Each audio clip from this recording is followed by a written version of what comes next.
kita akan belajar tentang bentuk aljabar.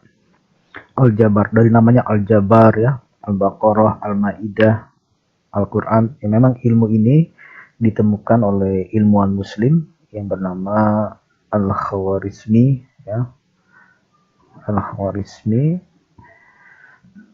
Dengan ditemukannya aljabar ini sangat penting sekali dalam perkembangan ilmu matematika. Sebab jika tidak ditemukan aljabar, maka matematika itu tidak ubahnya persis sama seperti kalkulator saja. Tetapi dengan ditemukannya aljabar oleh Al-Khwarizmi, perkembangan ilmu matematika terkait bahkan untuk pemodelan dalam kasus sehari-hari, ilmu aljabar ini sangat penting sekali. Oke, tujuan pembelajaran pada video ini adalah sebagai berikut. Jadi diharapkan setelah mempelajari video ini, kalian akan menguasai tentang mengenal bentuk aljabar. Yang kedua, menjelaskan pengertian variabel, koefisien, konstanta, suku, dan suku sejenis. Yang ketiga, diharapkan kalian bisa menerapkan operasi hitung pada bentuk aljabar untuk menyelesaikan soal dan permasalahan. Untuk poin 3 ini kita akan sampai operasi penjumlahan, ya, penjumlahan, nanti terus pengurangan dan perkalian, ya, dan perkalian. Untuk pembagian nanti di film berikutnya. Begitupun untuk ini penjumlah dan pengurangan yang sederhana ya. Ada pengurangan yang sederhana. Nah, untuk penjumlahan dan pengurangan pecahan insya Allah akan di film berikutnya. Nah, kita lihat di sini tentang peta konsep dari aljabar. Sebenarnya gunanya itu adalah nanti aljabar itu adalah mampu mengubah bentuk verbal atau bentuk kalimat yang biasa kita ucapkan dalam sehari-hari itu nanti menjadi bentuk simbolik ya, menjadi bentuk matematika. Nah, di sini dalam kehidupan sehari-hari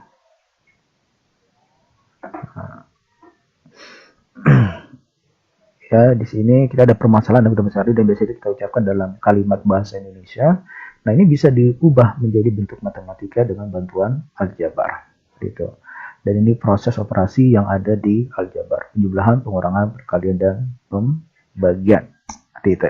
Sampai akhir nanti kita belajar tentang penyederhanaan bentuk aljabar gitu. Oke, lanjut. Kita review lagi perkalian suatu bilangan bulat ya. Perkalian suatu bilangan bulat, kalau 3 dikali 4 itu kan maknanya 4 ditambah 4 ditambah 4 ya. Nah, kalau 4 dikali 3 maknanya apa?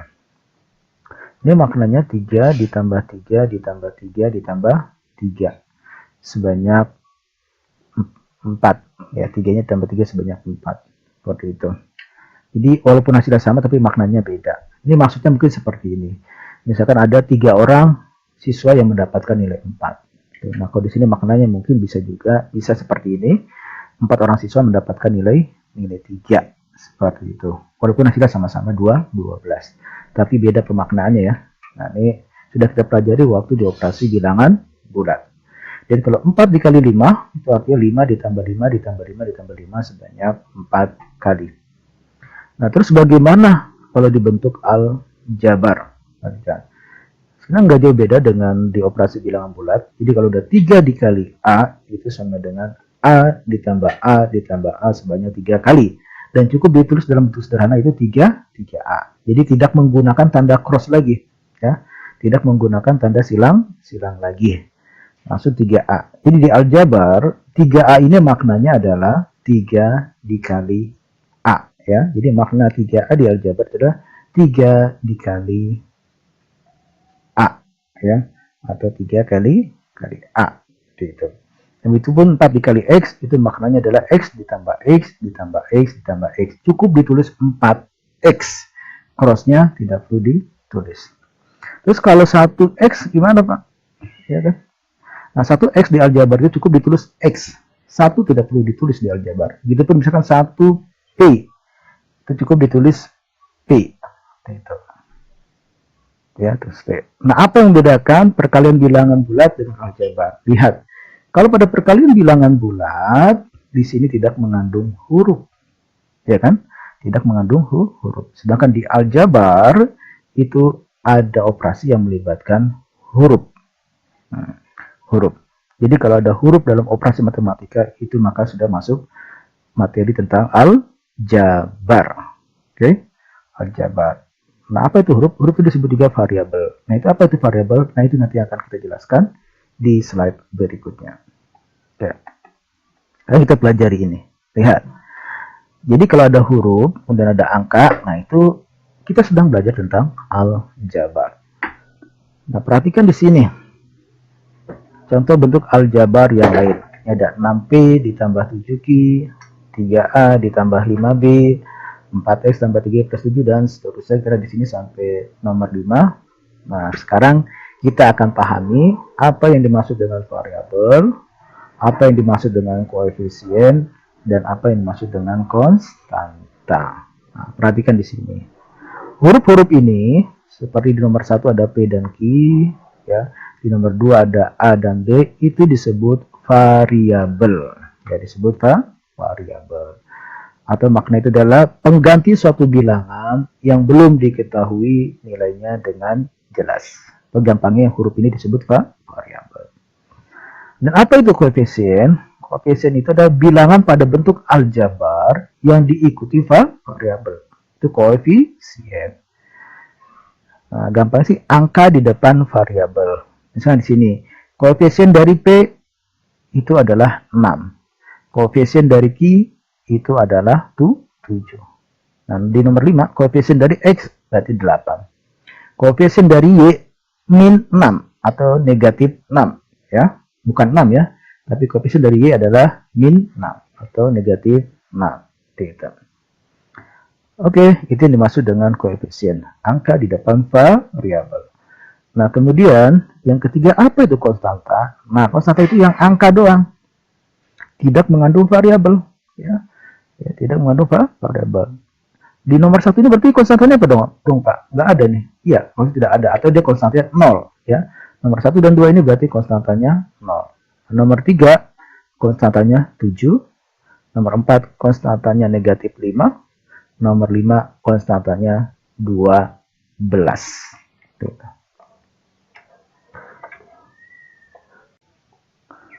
Oke, sekarang kita lihat contoh dalam kehidupan sehari-hari yang menggunakan konsep aljabar. Ya, perhatikan. Suatu ketika terjadi percakapan antara Pak Erik dan Pak Thohir. Mereka berdua baru saja membeli buku di suatu toko grosir. Pak Thohir, kelihatannya beli buku tulis banyak sekali. Iya Pak, ini pesanan dari sekolah saya. Saya beli 2 kardus dan 3 buku. Pak Erik beli apa saja? Saya hanya beli 5 buku, Pak. Buku ini untuk anak saya yang kelas 7 SMP. Oke, dari percakapan ini bisa kita lihat bahwa Pak Thohir dan Pak Erik ini membeli buku. Tapi Pak Thohir itu membeli buku cukup banyak ya. Di sini Pak Thohir membeli 2 kardus buku ya, 2 kardus yang isinya buku dan 3 buku. Nah, kalau Pak Erik dia hanya 5 buku saja gitu. Nah, dengan menggunakan konsep aljabar, nah di sini kita menggunakan konsep aljabar, kita belum tahu nih satu kardus ini isinya berapa buku. Kan? Kita kan tadi variabel artinya apa? Di definisi sebelumnya, variabel itu adalah pengganti bilangan yang belum diketahui nilainya dengan jelas kan? Nah, dengan jelas. Ini variabel X. Sehingga kardus ini dinyatakan dengan X. Jadi 2X, ini artinya 2 kardus kan? 2X, cuma kita nggak tahu satu kardus ini isinya berapa buku, belum jelas. Sehingga dinyatakan 2X ditambah 3. Aku ini udah jelas kan ada 3 buku ya. 1, 2, 3. Ya, 3 buku. Jadi 2X tambah 3. Maka Pak Erik hanya beli 5 buku. Nggak tulis di 5. Oke. Itu tadi kasus Pak Erik dan Pak Thohir. Nah, kasus selanjutnya, kasus yang kedua. Di sini nanti akan ada bola, ya. Kemudian ada kardus berisi bola, ya. Kardus kotak ini berisi bola. Sama-sama ini tabung, ya. Tabung ini berisi bola. Tapi kita belum tahu satu kardus ini berisi berapa bola Begitupun kita belum tahu satu tabung ini berisi berapa bola. Yang pasti kardus dan tabung ini isinya bola. Oke, kita lihat. Nah, ini. Di sini kasus 2 bola. Ya, bolanya udah jelas kan, ada 2 kan? Ya, kita tuh dalam bentuk aljabar tulis 2. Nah, ini ada satu kardus berisi bola, tapi kita belum tahu satu kardus ini isinya berapa bola. Nah, kardus ini kita nyatakan dengan X. Sebenarnya 1X. Ini satu X, ya, satu kardus. Tapi dalam aljabar, 1 sebagai koefisien itu nggak perlu ditulis. Ya, 1 nggak perlu ditulis. Cukup X. Oke. Nah, selanjutnya ini ada 2 kardus. Nanti 2 kardus itu X ditambah X atau 1X ditambah 1X. Cukup ditulis 2X, 2 kardus. Nah, ini ada 2 kardus kotak ditambah 4 bola. Nah, kita nulisnya dalam aljabar itu adalah 2X ditambah 4. Ya. Oke, lanjut. Nah, sekarang di sini ada wadah lain, yaitu tabung sama berisi bola juga. Nah, ini ada 2 kardus kotak dan 1 tabung. Nah, ini kita anggap tadi yang kotak itu X kan ya. X, ini X. Nah, ini kita anggap karena dia jenis yang lain, kita anggap Y. Sehingga nulisnya itu adalah 2X ditambah Y, ada 4 bola yang sudah jelas, ditambah 4. Itu. Ini maknanya 2 kotak bola, 1 tabung bola, dan 4 bola. Nah, kalau ini berarti 2X ditambah 3Y ditambah 6. Gitu. Nah, kalau ini apa nih? Ada yang bisa dinyatakan dengan konsep aljabar jadi gimana? Iya, inter. Ini dengan konsep aljabar menjadi 3X ditambah 4Y ditambah, ini ada berapa? 8 ya. Tambah 8. Inilah bentuk aljabarnya. Oke, perhatikan slide berikut. Nah, di slide ini kita akan belajar tentang suku, ya, suku pada bentuk aljabar. Nah, perhatikan bentuk-bentuk aljabar ini, ya, ada 5 bentuk aljabar. Yang pertama 6P ditambah 7Q, yang kedua 3A ditambah 5B, dan seterusnya. Kita lihat. Nah, kita akan menentukan banyak suku pada setiap bentuk aljabar ini, ya. Nomor 1, lihat. Nah, bagaimana? Nomor 1 ini terdiri dari 2 suku. Suku yang pertama itu adalah ini, ya, 6P. Suku yang kedua 7Q, ya, 7Q. Nah, ini juga 2 suku. Ini suku yang pertama 3A, suku yang kedua 5B.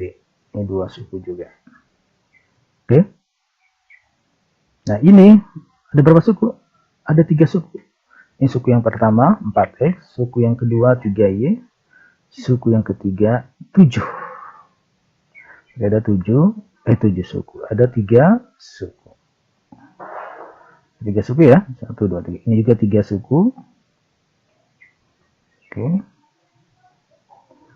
Ini juga 3 suku. Jadi variabel yang berlainan itu beda suku. Begitupun konstanta. Beda suku dengan yang ada variabelnya. Gitu. Nah, kalau ini 7X ditambah 3Y. Nah, ini adalah 2 suku.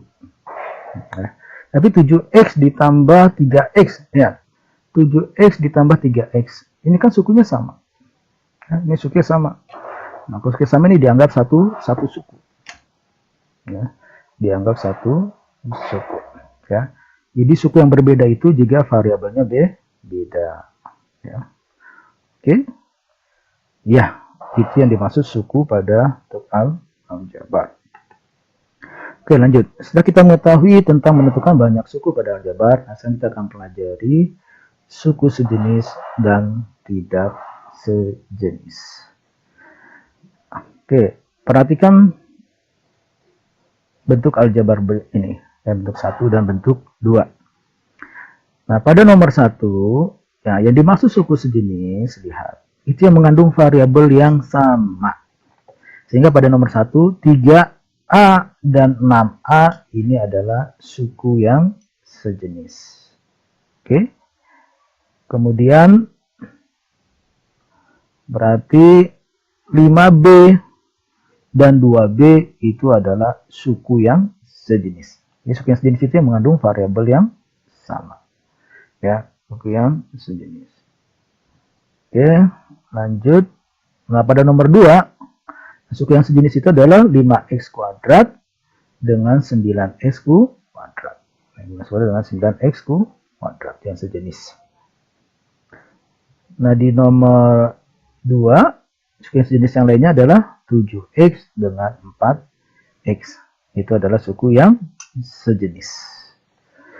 Nah, untuk apa kita belajar suku sejenis dan tidak sejenis? Itu nanti penting pada operasi penjumlahan dan pengurangan pada bentuk aljabar. Oke.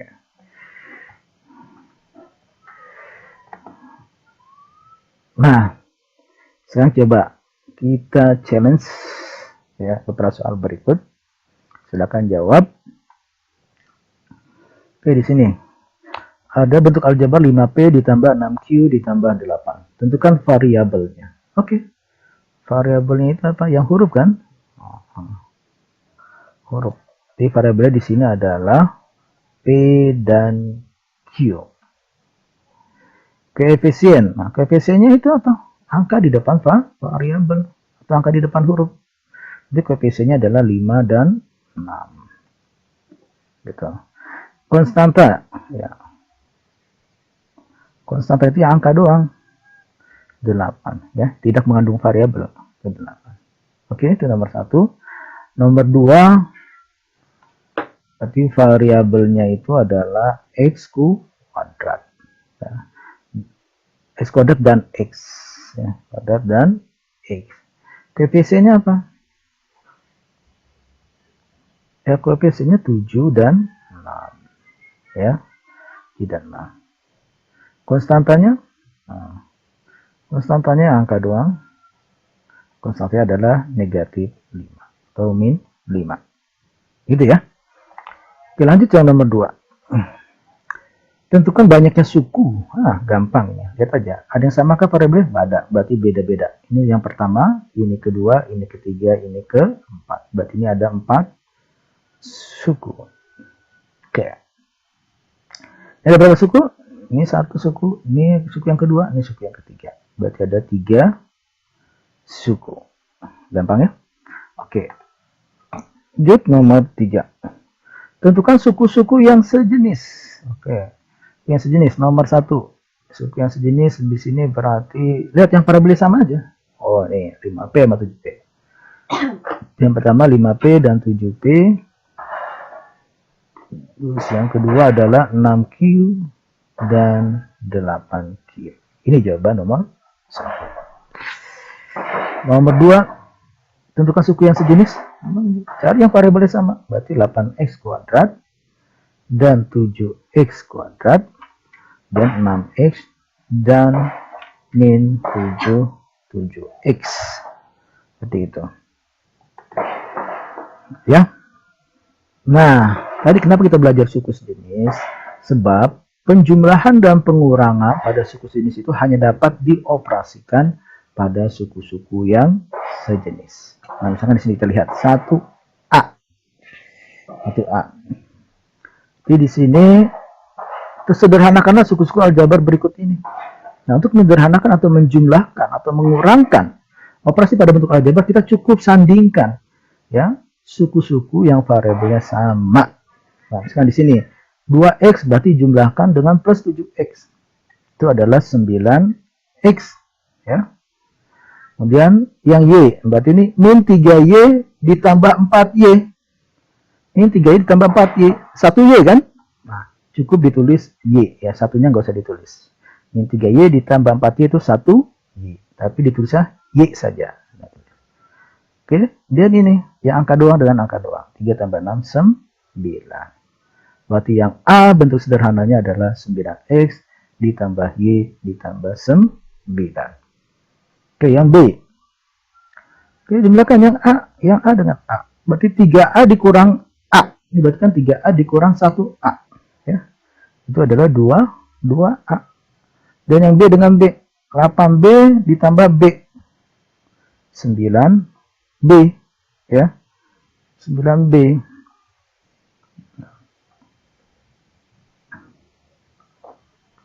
Dan B. Terus ada konstanta nih, min 10. Oke, konstantanya sendirian ya, dia doang ya, ada min 10 berarti tulisnya. Nah yang C, berarti 3AB dengan 8AB, 11A, AB. Kemudian min 7A kuadrat, min 14A kuadrat. Min 7, min 14, ya, min 7 dikurang 14, itu adalah min 21. Min 21 apa? Min 21A kuadrat. Inilah jawabannya. Setelah kita belajar tentang operasi penjumlahan dan pengurangan pada bentuk aljabar, yuk kita review lagi. Berarti kalau 3A ditambah 2A, ini 5A ya. Oke, 5A. Terus kalau 3A ditambah 2B, gimana? Ya stop, udah nggak bisa. Ini udah bentuk paling sederhana. Oke. Terus kalau A ditambah A, apa? Ya ini 1A ditambah 1A kan? Berarti 2A. Kalau A dikurang A, ya 0. Gitu ya. P ditambah P, 2P. Kalau P dikurang P, 0. 2P dikurang P, P. Ya, 2P dikurang 1P. Sama dengan 1P. 1 nggak perlu ditulis. Oke, ini di penjumlahan dan pengurangan. Benar kalau perkalian. Nah, enaknya kalau di perkalian dan penjumlahan, itu kita tidak perlu memperhatikan suku sejenis dan tidak sejenis. Jadi kalau 3A, ya, misalkan dikali 5B. Nah, ini tinggal angka dikali angka, huruf dikali huruf. Jadi 3 kali 5, 15, A kali B, AB. Oh, di perkalian. Terus 4A dikali 6B. Nah, berarti ini 24B. Ya. Terus kalau A dikali B, ya udah berarti A, AB. Atau A dikali B dikali C, berarti ini A, B, B, C. Gimana kalau A dikali A? Nah, ini A dikali A itu sebenarnya A. Cuma kan nulis A kan gak enak. Nah, itu dalam matematika ditulisnya menjadi A kuadrat. Ya, A kuadrat. Berarti kalau B dikali B, B kuadrat. Ya.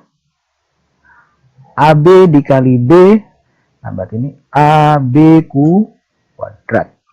Ya.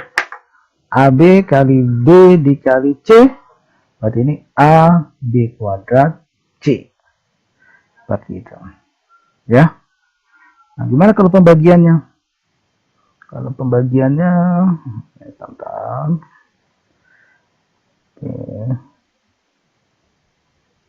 Nah, pembagiannya, misalkan 2A, ya, dibagi 2A. Ya udah, dibagi yang sama berarti 1. 2A dibagi 2A itu 1. Terus gimana kalau 3, misalkan 6A dibagi 2. Nah, 6A dibagi 2 itu adalah 3A. Enaknya kita buat dia itu dalam bentuk per. Jadi kalau 6A dibagi 2, itu jadi 6A per 2. Nah, 6 sama 2 bisa dicoret jadi 3. Ya, sudah 3A. Meskipun kenapa 2A dibagi 2 itu 1? Bisa diubah menjadi ya 2A per 2A. A kali A, A bagi A 1, 2 bagi 2, 1. 1 kali 1, 1. Seperti itu. Ya. Udah lagi. Nah, kalau 6A dibagi 3A berarti berapa? Bagi 3A berarti 6A per 3A. Ini A dibagi A 1, 6 bagi 3, 2. 2 kali 1, 2. Berarti hasilnya 2. Seperti itu. Prinsip dalam perkalian dan pembagian bentuk aljabar. Oke, sekarang kita lanjut untuk kita selesaikan soal-soal berikut. Tentukan hasil dari operasi berikut. Oke, 3P dikali 4Q. Nah, ini berarti kan 12PQ. 20P bagi 5. Nah, kita susun aja. 20P per 5. 20 bagi 5, 4. Nah, 4P berarti hasilnya. 4P. 3P kali 5P. 3 kali 5, 15. P kali P kuadrat. P kuadrat. Oke. 8P kali 3 kali 2Q. 8 kali 3, 24. 24 kali 2, 48. P kali Q, PQ. Berarti 48P, PQ. 15A bagi 3A. Ketua susun 15A dibagi 3A. A bagi A 1. 15 bagi 3, 5. 5 kali 1, 5. Nah ini gimana? Oleh kuadrat. Nah kita buat berarti dia 15A kuadrat per 3A AB. A kuadrat itu apa sih? A kuadrat itu kan A dikali A kan? A kali A. Ini 3 AB. Nah, bisa dicoret 15 bagi 3, 5. A dibagi A 1. A dibagi B nggak bisa. Ya, A per B. Sehingga jawabannya adalah 5 kali 1 kali A, 5A. Ini tinggal B doang ya. Berarti 5A per B. Inilah jawabannya yang F. Oke, terkait yang ada pemangkatan, perhatikan. Sekarang Bapak punya A pangkat 5 dibagi A pangkat 2. Nah, A pangkat 5 itu kan artinya A kali A kali A kali A kali A. Sebaik 5 kali. A pangkat 2 itu adalah A kali A. Kalau dicoret nih, coret A, coret A. A-nya tinggal 3 ya. A kali A kali A. Atau 9 A pangkat 3. Sebenarnya cara cepatnya, mudahnya, kamu tinggal kurangin aja pangkatnya. 5 kurang 2. 3 kan? Sehingga kalau A pangkat 7 dibagi A pangkat 4. Ada 7 kurang 4 berarti 3 ya. Berarti A pangkat 3. Ya. Ya kan B pangkat 8 dibagi B pangkat 3. Berarti ini B pangkat 5. Seperti itu mudahnya. Oke. Nah sekarang kita lanjut ke yang G. Nah, gimana kalau ada yang kurung? Nah untuk yang kurung seperti ini, kita mengalihkannya. Nah, seperti satu-satu. Kalikan dulu 2 dengan 5A. 2 kali 5A. Dan 2 kali min 3B. 2 kali 5A 10A. 2 kali min 3B min 6B. Ini jawabannya.